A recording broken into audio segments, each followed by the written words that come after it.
Hey everyone, I'm Andreas, co-founder and CEO of Sloyd, and in this session I'll be showing you how to create 3D models really easily with AI. And this is not going to be a session solely on Sloyd, it's going to be valuable lessons for how to work with 3D model generation across multiple tools. But being this CEO of Sloyd, of course, the demo is going to be from within our tool, but you're free to use any tool that you want. Yeah, so the stuff that we're going to go through in this session is roughly this. So I'll give you a quick intro of who I am and a bit about like why we're doing this collab and the state of AI in 3D today. The main part of this workshop is going to be looking at 3 ways you can use AI for 3D today. We're going to do a lot of working together and creating actually 3D models together. So, and then I'll give you some hands-on, very concrete advice and tips for working with AI for 3D, where it works, where it might fail, what you can do to kind of work around it. There's a lot of like ins and outs that is useful to know, and this stuff advances so fast all the time. So this hopefully is going to be a really helpful session for you. So let's dive into it. So like I said, I'm Andreas. I'm the CEO of Sloyd, a 3D generation company. We've been in existence for over 4 years. And we consist of a team of a lot of talented people in both AI and gaming. Myself, I'm a kind of the business guy. I've been into gaming for a few years, and I'm a huge gamer myself. I've always been a lot into creative tech, and I've been in the creative industries for most of my life, actually, and really enjoying to help creatives be more creative, be more efficient, and work in smarter ways. I know firsthand like what it takes to create with technology and how it can be both a bottleneck and also be a real enabler. So that's kind of my passion, to enable people to make cool things and beautiful things. And yeah, so let's try to do some of that in this session. So why AI for 3D? Like there's a ton of reasons why we want to do this. The most, one part of it is that there's a huge demand for 3D across games and AR, VR and metaverses and e-commerce, and like there's so much usage for 3D. And the problem is like creating 3D assets it's actually really, really hard. If you've ever tried it, you know that it can take hours, if not weeks, to create a single asset, even if you've taken the years to learn the tools, which are typically very hard to learn.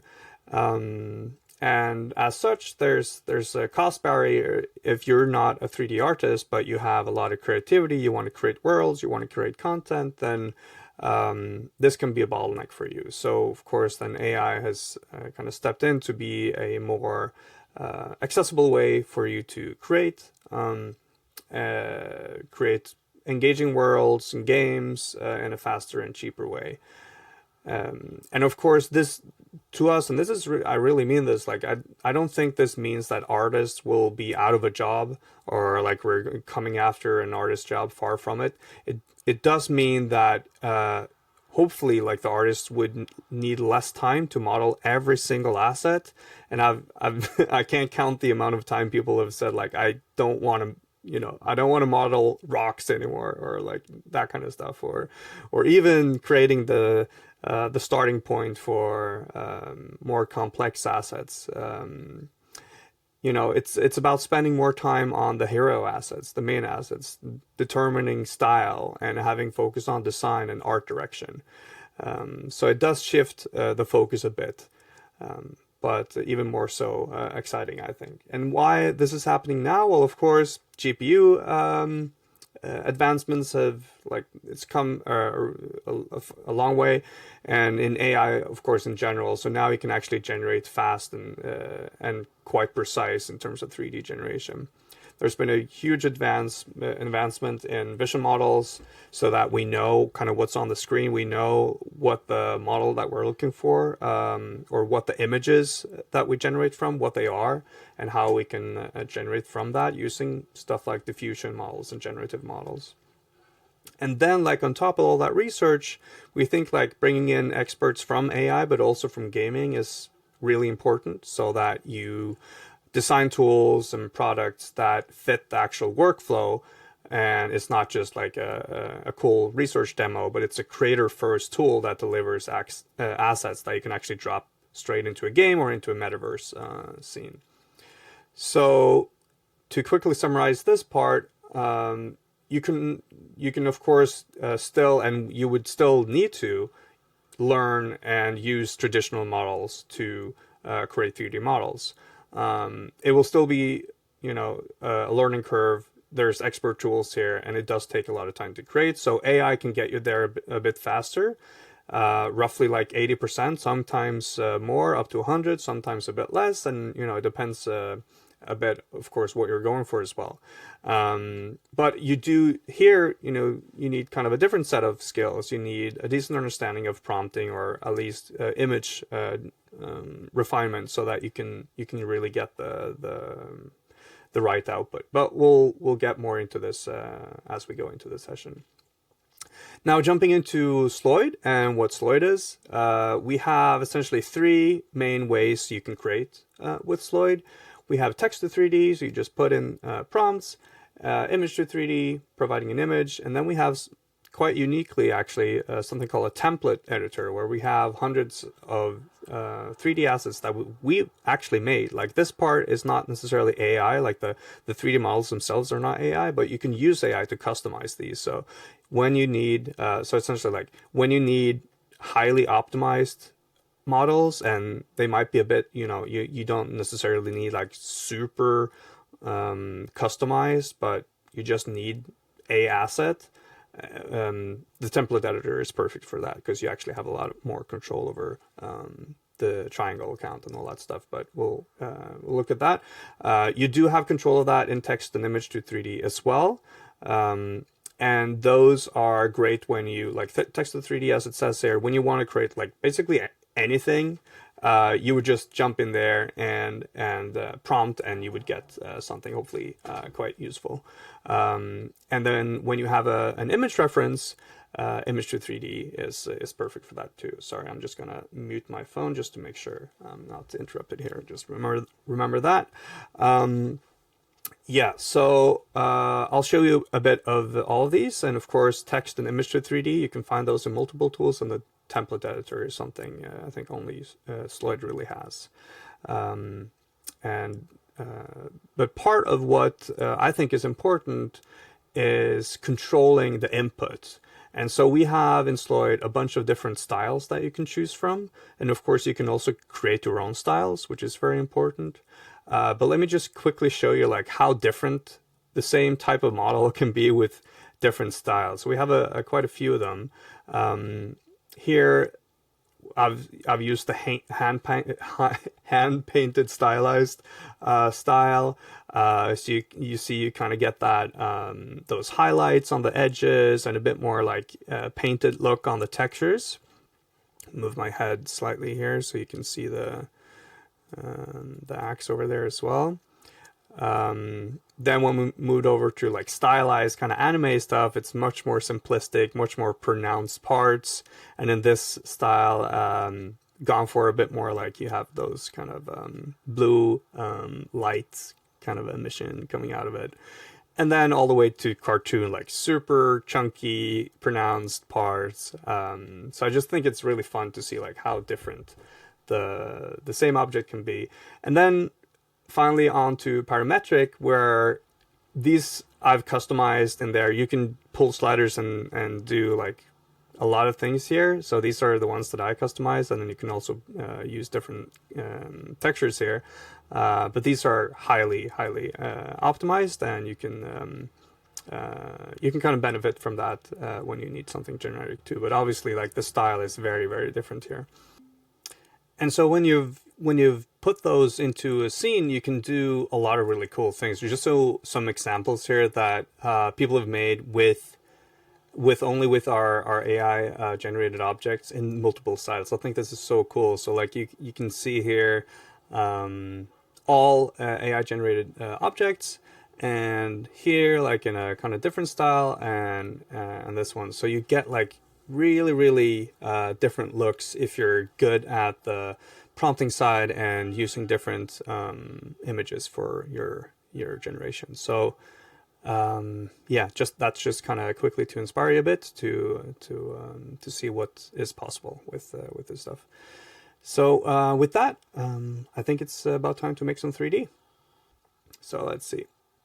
I think first we're gonna. So here we are in Sloyd. Move my face again. You can have a look at what the community has made, which, you know, there's a ton of things here. Thousands of people are using this every day, so that's kind of cool to kind of keep track of what people are doing, and you can kind of get inspired by that. You have your own activity and history over here, and then you have the 3 creation options right here. And I'll show you some of the other stuff later. But let's just start with text to 3D. Obviously, this is the easiest kind of where to start, because you just input a prompt and you get a 3D model out. So let's try it. We can just try like I'm not going to change any settings for now. So let's just try, let's see, lantern with glowing light, fantasy prop for a game. Yeah, so I'm just going to copy this so I can do it a few times.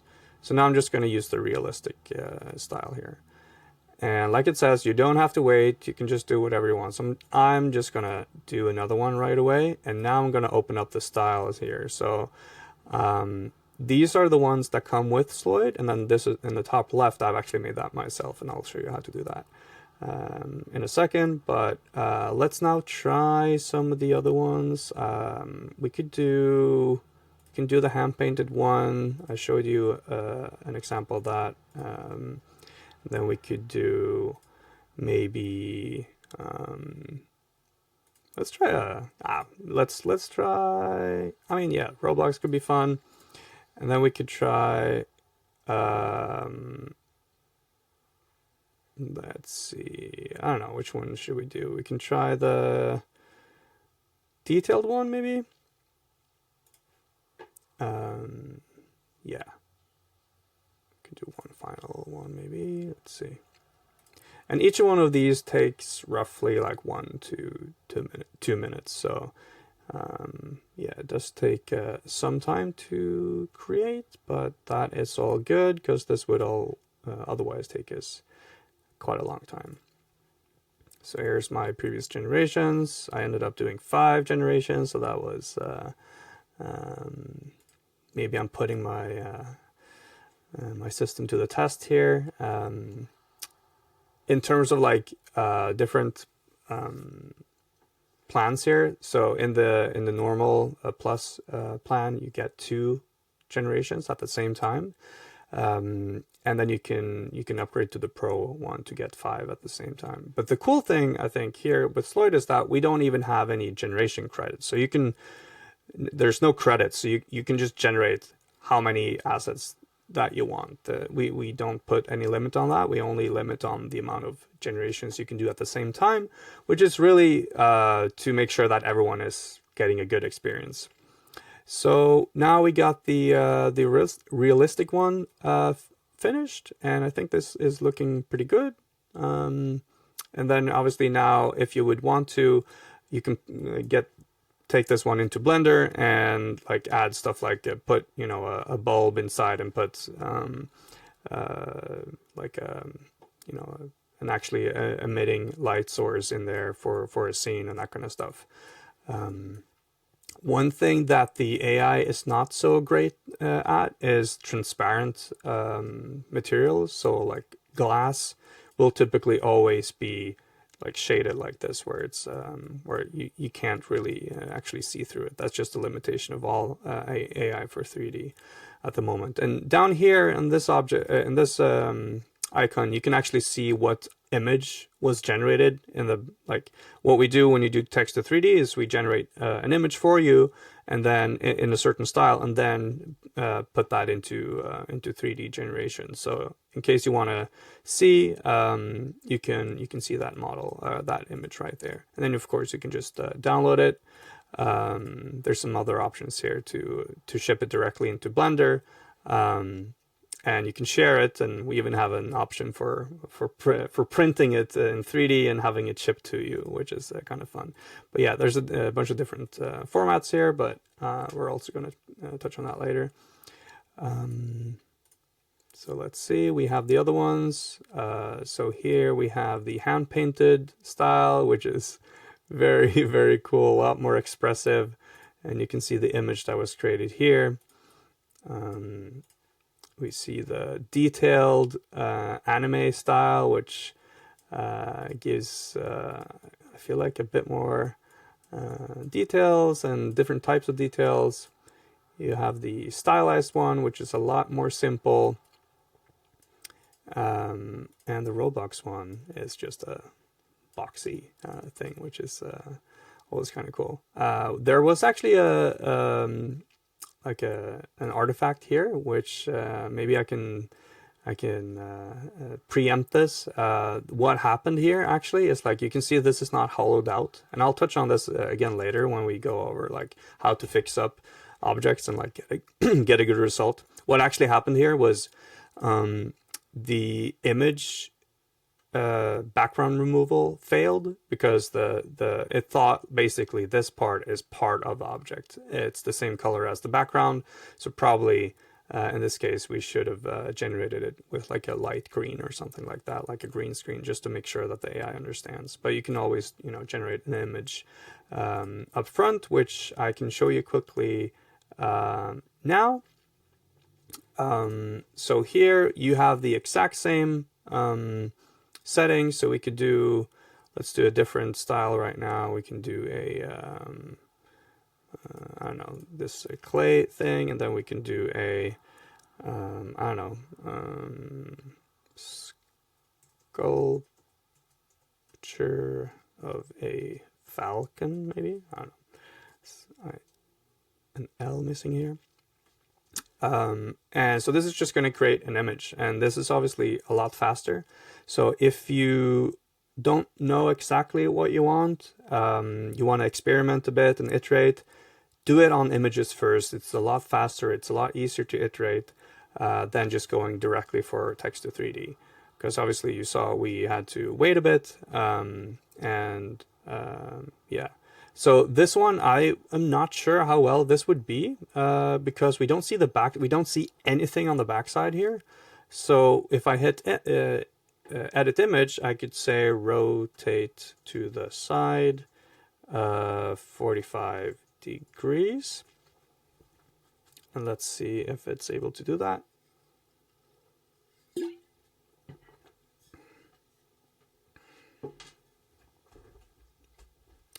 And it did. And now this is probably going to be a lot better for the 3D generation, just because we see a bit more of the object. So now I'm going to apply those changes to the image, and now I can go and generate the 3D model if I would want to, or just download the image. And now this kind of leads us nicely into the next part, which is custom styles. So now if I really am really happy about this, as like I want all my objects to kind of look like this, I can now create a custom style from it. So I can say like clay. And this is now going to be a style that I can use both for image generation right here, but also for text to 3D generation right here. So that is really cool. And this one, the rune props, is one I made generating some images. I can show you quickly the history I did here. Let's see if I can find it. Where is it? Yes, this one. Yeah, no. This one was the first one, and I used a fairly long prompt here, like stylized fantasy bench, painted wood, hand painted, and blah blah blah.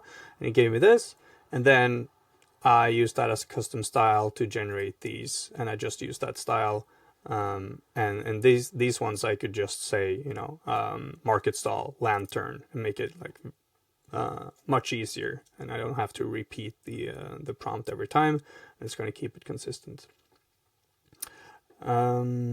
So okay, so we can now let's see. Give me a second here. Give me a second.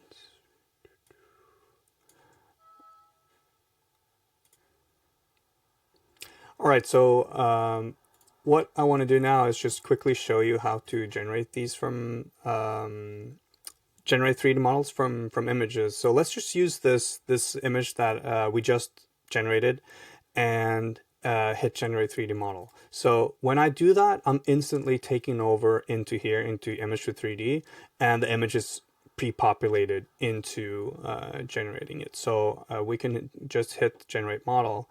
I'm just going to now switch it to low poly so we can look how that will work.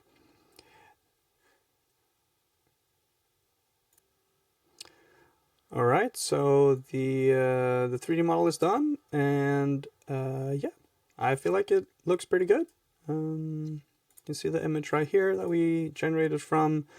And now if you're not happy with this, the best thing is to actually go back to the image and do changes there. Like if you, I don't know, you say you want the eyes bigger, changing the colors, the beak in a certain way or whatever, you can do that. We can also up here look at the wireframe, so you can see how the topology looks like. And this one should be quite ready to, if you want to decimate it and take the triangle count down, you can easily take this into Blender and do that. So that's kind of how that works. And now for the final step, I want to show you quickly how the template editor works. So if you want to, like I said, just like if you don't want to have to take this, like it is below the, if you only need like a couple of models in your scene,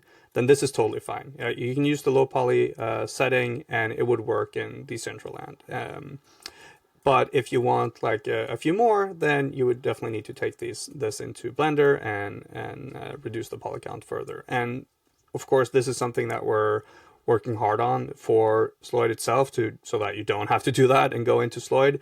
And it could even be that by the time you watch this recording, we've already implemented a lot better low poly and even retopology straight into Sloyd. That's definitely something that's coming. But for now, as of the time of this recording, that is the situation, and you just need to kind of come back and check and try, because these things move so fast. We try to ship new features multiple times a week, so there's always something new coming in. But anyways, if we now go, I can be a bit more clear where I'm going. So over here you see the template editor. So when you click that, you open up a new tab, and this takes you into the template editor, as you can see up here in the top left corner. And what you see initially is all the templates that we have, or generators, whatever you want to call them. There's over 400 of them, and each of these are customizable. So you can do a lot of things here. Like some of these have thousands, if not millions, of variations, customization options that you could do. And yeah, so you can kind of click on them directly, open an editor, and just go nuts. Like there's the randomize button here. You can quickly get tons of different variations. You can go into the material setting and change up different things here. So if you click this little button, you will get the materials. So we can do wood or maybe wall, and just throw it at, oh, I had the wrong material slot is selected. So for each of the objects, we have 4 slots here for the textures. So you can see when I hover them, what is selected. So 4 is the windows here, 3 is all the kind of details around the windows and stuff like that. 2 is the roof, and 1 is the walls. So let's do that again. We can throw some bricks on there, and then I can even click on the part I want to change. So now you see it just changed to 2. You click the wall again, and it's going to switch to 1. So now I want to change the roof, and we can do some, I don't know, maybe some concrete type roof.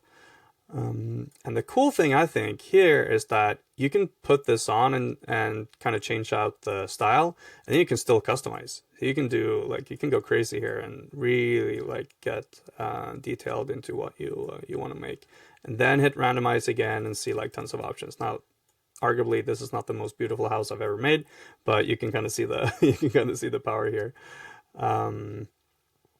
And let's see, yeah. So.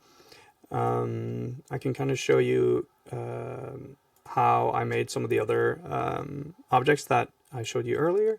The cool thing is you can select from here. You can search sword, for example, and you get tons of different swords or things that might work with the sword. We have a laser sword and a normal sword, but also spears and maces, and even things that could work as a weapon like a shovel.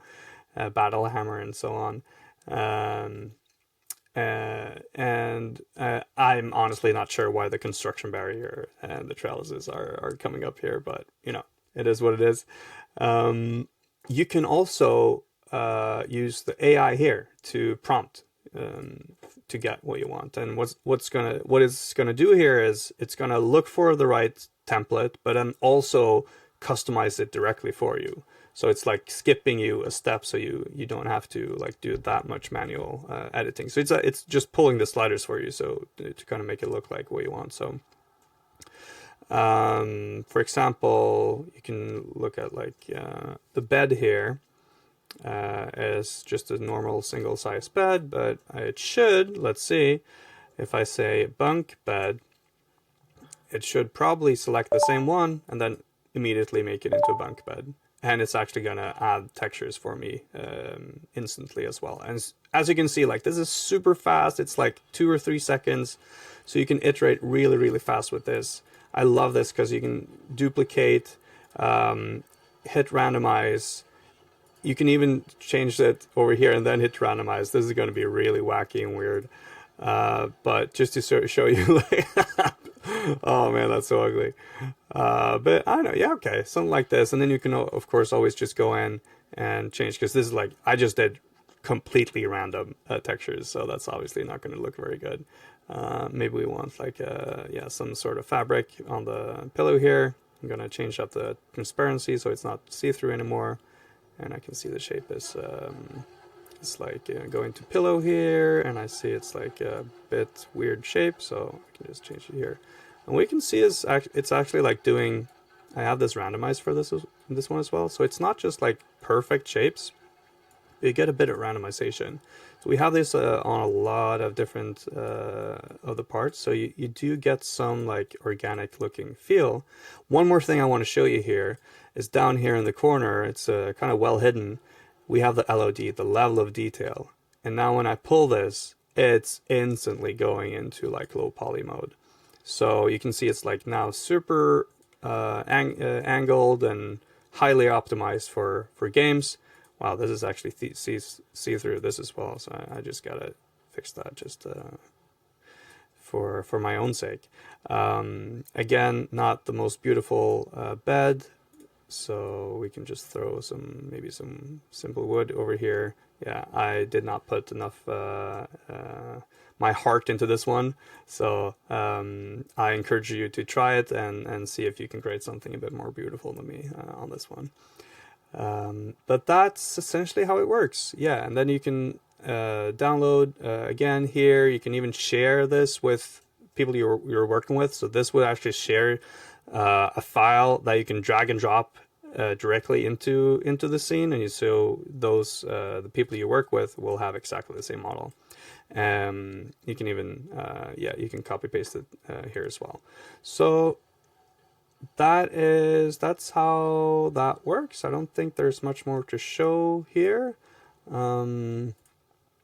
Yeah, we have some showcases of other cool things that people have made, just to get a sense of what's possible, and then you can open those directly too. Oh, one more thing I want to show you. Because these are created by real artists, you can actually look at like the story behind them here. So you have the quick kind of summary of what it can do here, and then actually our artists have written a little description of what they focused on here. Like he wanted to have this like look like something that would work in a classic sci-fi movie, for example. And I just like to see the kind of story behind it in those cases. So that's it. So we have, just to quickly go back, we have text to 3D, we have image to 3D, and image generation, which I also showed you, and the template editor. So 3 and kind of 4 bonus ways of creating 3D with the help of AI. And so now I want to go and give you some tips for making it as the best as it can be. And again, this would work for any AI 3D tool. When you prompt for a model, whether you use image to 3D or text to 3D, it's always best to just do one model at the time. Like you could do, like we even have a diorama preset, so you can do like a bit more complex things there. But if you want control and the highest likelihood of a great output, then one object at a time is recommended. Use either great keywords to dictate the style that you want, or use the presets that we provide. What can also really help is just use some short keywords for the materials, like you want certain parts wood or some other parts concrete, like we looked at in parametric. That definitely helps to guide the AI, so you don't leave things up to chance. Specify what you're using it for. What's the context of the scene that you're putting this in, and that will also definitely help the AI with knowing what to generate. And then iterate with images. So instead of like doing text to 3D, waiting 2 minutes or a minute, and then being like, oh, that's actually not exactly what I want, then do images first and then generate the 3D model from that. Like we looked at, that's a much faster and easier way to work. And so now, then, how does a good image look like? Well, it's like in a lot of things, the crap in is crap out. So the 3D model will only be as good as the image you provided. So I'm going to show you some quick tips on how to get the most out of this. So first of all, like if you have a sketch, like you're a great artist and you have like hand-drawn sketch, you need most of the time, I would say 9 out of 10 times, you need the image to look like a 3D model before you put it into image to 3D. So I've seen people trying, and I have an example of this later, hand-drawn stuff and directly in and expecting the AI to kind of do everything. That unfortunately doesn't work. You need to pull it into an AI image editing tool first and just tell it, make it look like 3D, and it's going to work so much better. Otherwise, you might find that the AI doesn't understand the depth. So we need some sort of like depth understanding to create the 3D model. We need a clean background, as clean as possible. And you can, tweak the shadows so you don't have really dark places on the image, because that's just going to be black. And then just beware of like very, very thin parts, like on a sail, what's it called? Like a ship with sails, and you have those thin like lines and ropes. Those are not going to be amazing because they're just so small. So you can also take that into consideration when you're generating, just those parts are very small compared to the rest of the object. So some examples here, you can see on the left, like very clear background. It would be a lot better if you use an image, like a background removal first, just to make sure that you get exactly what you want, and the AI doesn't get confused about what is the image and or the object and what is not. Then make sure you have good lighting. Whether you use you can actually take a photo of a real world item and generate from that, but you're still got to make sure that the lighting is really good and as even as possible. It doesn't have to be entirely flat, but some shadows are fine. But you know, if it's dark, then you're not going to see it. So, and then this is an interesting one. This is actually a real life example. Someone uploaded this one to the left, and it's very hard for the AI to know what this kind of is. It's cropped at the side there. You can see like it doesn't show the whole left side of the building. There's no way to know like how long or like is this building, what does the rest of the building look like. So in the right one, I just gave that first one to image generation, told it to, you know, show the whole image, show the whole building, show it somewhat from the side, and that's going to generate the 3D model so much better. So now 5 different examples of issues you might face, and we're nearing the end of the workshop right now. So here's the example that I mentioned earlier, where you get like just a flat generation because you uploaded just a sketch. So on the left you see the initial image, on the middle you see the kind of failed generation. It's just a flat, weird 3D model.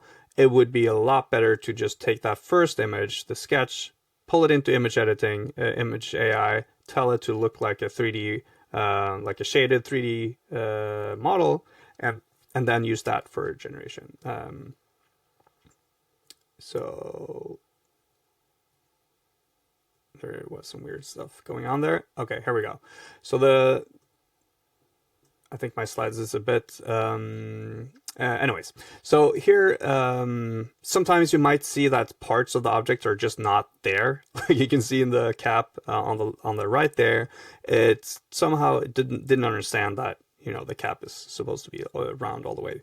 So the best thing to do here is, like we did with the bird earlier, just tell the image generation to rotate it slightly, so you see a bit more of the object. So this one I think would be better actually with a perfect like side view, and you might need to try this a couple of times. But good thing you have unlimited generations with Sloyd, so you can do as much as you want here and do some trial and error.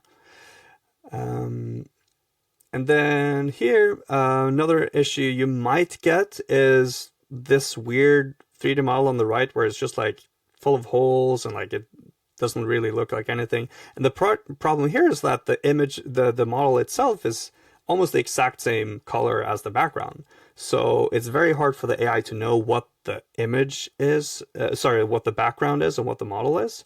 And so that's what's going on here. So here, try a different color on the background, remove the background completely, or even change the object, the colors of the object itself. So, you know, we just need a bit more contrast. And here you might see that you get, you know, you might, especially when you use text to 3D, you might not get exactly the style or the look you want. So then you just have to iterate a bit on the style, typically using image generation. And then I think finally, this can happen with AI. Like in text generation, you might get hallucination. In images, you might get other stuff. And in 3D, you might get small artifacts like this blob that you see on this hat right here. And the funny thing is, the only thing, like the best fix is just to try to regenerate the exact same image. Just try it a couple of times and it should work. You know, these things happen, and in a few months, I'm sure this is or even weeks, this is not going to be a problem anymore. But you know, it is what it is.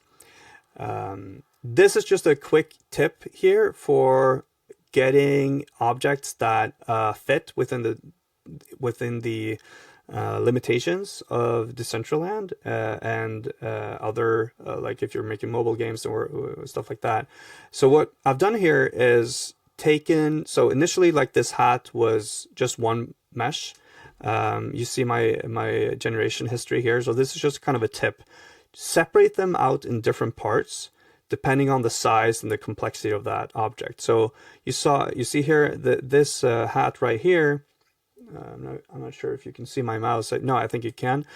This one has like the emblem on it. And when I then took it into Blender to decimate and remove triangles, that didn't really work that well because of the differences of like the details on the front here was, you know, a lot more smaller than the rest of the hat. So using image generation, I just told it remove the emblem on the front. I got the hat separately, and then said give me only the emblem. And so that's what you see here. And then I took it into Blender and ran decimation separately on those parts, and now you have a much more optimized model. So you can think of it like this tandem of using image generation, separating out parts, and then working on them like that. So actually, one thing I didn't show is that we have a few different quality presets too. And for the sake of Decentraland, just use the low poly preset. It targets 5,000 triangles and 512 textures. That number two there shouldn't be there. It's just 520, sorry, 512 pixels. And you can see them right here. Yeah. So high quality, low poly, and 3D print. And then you also have the the advanced options. So you can actually input directly the face count. Typically, I see that below 1,000 is it's too low. Like then I would recommend to just generate with a slightly higher face count and then decimate in Blender instead. And you can also set the texture count, and you can even do a T-post if you're doing characters. So then we also have high quality with that targets higher triangle count and higher textures, and also 3D printing, which is most more optimized for printing if you're doing that. So to conclude soon, when you're working with Decentraland, try to, like I said, use the low poly option, set the textures to 512, which it is by default when you use low poly. But you know, if you're doing a face count target, then set the textures to 512. Always use GLB format for exporting. That brings you the textures built into the model, so it's really convenient, and it's well compatible with Decentraland. You have a scene budget of roughly 10,000 triangles per parcel. So that means if you have a scene of 2x2 parcels, then you actually get to 40,000 tries, so it scales. But just try to give a bit more triangles for the bigger assets and fewer ones on the small props. You might want to do a kind of a mix of, like, if you have a larger scene, use the template editor for, like, I don't know, small chairs and like beds and kind of scene props, and then you've the really nice ones, you use AI for that, maybe since we're on a quite tight triangle budget here. But of course, if you're just doing a couple items, and then you don't really have to worry about that much. So that's it. That's the workshop. I hope you learned something, and I hope it was useful. Anytime, you can just reach me on my email, andreas@sloyd.ai, and of course, check out the tool if you'd like at sloyd.ai. And we'll be here to answer questions as well. So, and if you don't reach me here, just send me an email, and I'll be happy to get in touch. So thanks for joining, and have fun creating 3D models with AI.